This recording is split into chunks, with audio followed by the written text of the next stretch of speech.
I know exactly what you've been told your whole life. You've been told that crying is weak. You've been told to hold it together. You've been told probably 1,000 times to stop being so emotional, to get a grip, to calm down. You've likely spent years hiding in bathroom stalls, turning away during movies, apologizing for tears that seem to arrive without permission. But I am here today to tell you that the diagnosis you've been given is wrong. There is nothing broken about you. You are not too emotional, and you are certainly not fragile. You possess what neuroscientists call high emotional reactivity. But I prefer a different term. You are an emotional genius. While others experience feelings like background music, your brain experiences them like a symphony in surround sound. And today we're going to look at the neuroscience that proves your tears are not a sign of weakness. They are evidence of a rare neurological gift that makes you essential to human survival. To understand yourselves, we have to look at your hardware.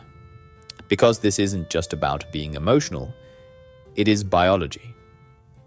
Research published in the journal Social, Cognitive, and Affective Neuroscience shows that people who cry easily have distinct differences in brain structure and function compared to the other 85% of the population. Think of emotional processing like a water filtration system. Most people's brains have thick filters. Emotions pass through slowly, getting diluted and processed gradually. It's efficient. It's controlled. It gets them through the day without disruption. But your brain has almost no filter. Emotions hit you at full concentration, undiluted and immediate. That's not a malfunction. That's what scientists call high permeability to emotional stimuli. Neuroscience has identified 3 specific mechanisms in your brain that explain why tears come so easily. First, your amygdala is hyperresponsive. The amygdala is your brain's emotional alarm system. For most people, it takes a significant event to trigger it.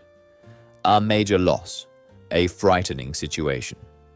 But research using fMRI scans shows that in people who cry easily, the amygdala activates at lower thresholds. You don't need a catastrophe to feel deeply. A kind word, a beautiful sunset, or someone else's pain can trigger the same neural response. This is why you cry at commercials. Your brain isn't distinguishing between real and observed emotion.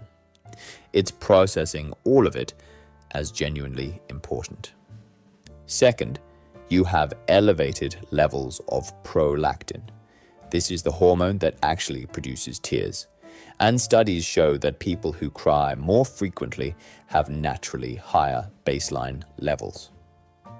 Women typically have 60% more prolactin than men, which partly explains gender differences in crying frequency. But within each gender, there's enormous variation. If you cry easily, your prolactin system is simply more active. You're not choosing to cry. Your biochemistry is choosing for you. This is why just stop crying is scientifically impossible advice.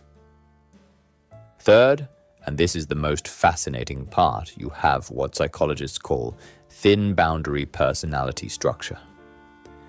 Research by Ernest Hartman at Tufts University found that some people have thick psychological boundaries. Clear separation between thoughts and feelings, between self and others, between different emotional states. But you have thin boundaries. Emotions flow freely between categories. Joy can instantly become tears. Another person's pain becomes your pain. This isn't poor emotional regulation. This is high emotional conductivity. You are not a broken container leaking emotions. You are a superconductor. Now you might be asking, if crying this much makes life so hard, why did evolution keep this trait? This is crucial. If easy crying was purely a weakness, natural selection would have eliminated it millennia ago. But it didn't. It preserved it carefully. Why? Because human tribes need emotional specialists. In our evolutionary past, survival depended on group cohesion. The tribe needed warriors who could act without emotional interference. But a tribe of only stoic warriors would be doomed. They would miss the subtle social cues, the brewing conflicts, the member who was silently suffering. The tribe needed emotional interpreters. That's you. You were the one who sensed tension before it erupted into violence. You were the one who felt the group's pain and mobilized compassion. Your tears weren't a liability. They were social glue. When you cried, others knew something mattered. Your emotions made invisible problems visible. Research by Dr. Ade Wingerholz, the world's leading expert on crying, found that tears serve as powerful social signals.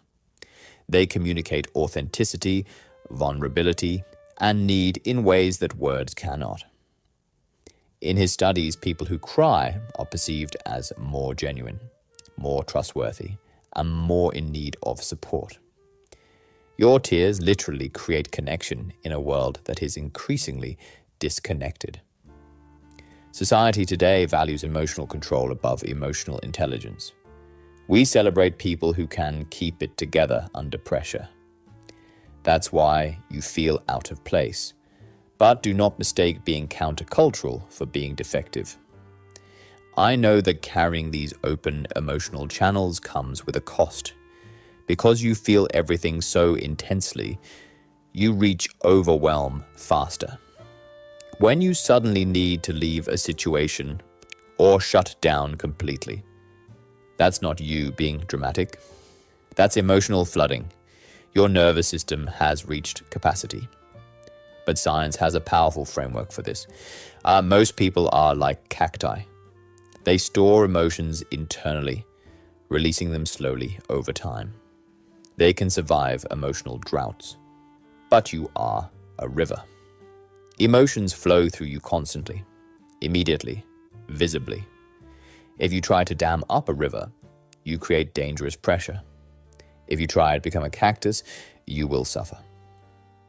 The research on emotional suppression is clear. Studies show that people who regularly suppress emotions have higher rates of anxiety, depression, and even physical illness. Your tears aren't the problem. Trying to stop them is. Here's my prescription for you. Stop trying to install thicker emotional boundaries. You cannot change your prolactin levels, and you shouldn't want to. The world has enough emotional numbness. We don't need you to cry less. We need you to understand why you cry and to protect your right to do so. Build your environment around your gift. Surround yourself with people who see your tears as communication, not manipulation. Honor your need to step away when emotions peak. And the next time someone tells you that you're too emotional, take a breath, smile internally, and remember the truth. You don't have a disorder. You have high-definition emotional perception. And in a world that is increasingly afraid to feel, your willingness to cry is not a weakness. It is the very thing that keeps us human. And because you feel so deeply, you might have noticed something else about yourself. You might be that person who needs hours of silence after social interaction, who feels drained by small talk, who recharges completely alone. Psychology suggests this isn't coincidence. Deep feelers often need to be deep thinkers too. If you want to understand the connection between emotional intensity and the need for solitude, click on this video right here. I break down the neuroscience of introversion and why emotional geniuses often need to disappear to survive. I'll see you over there.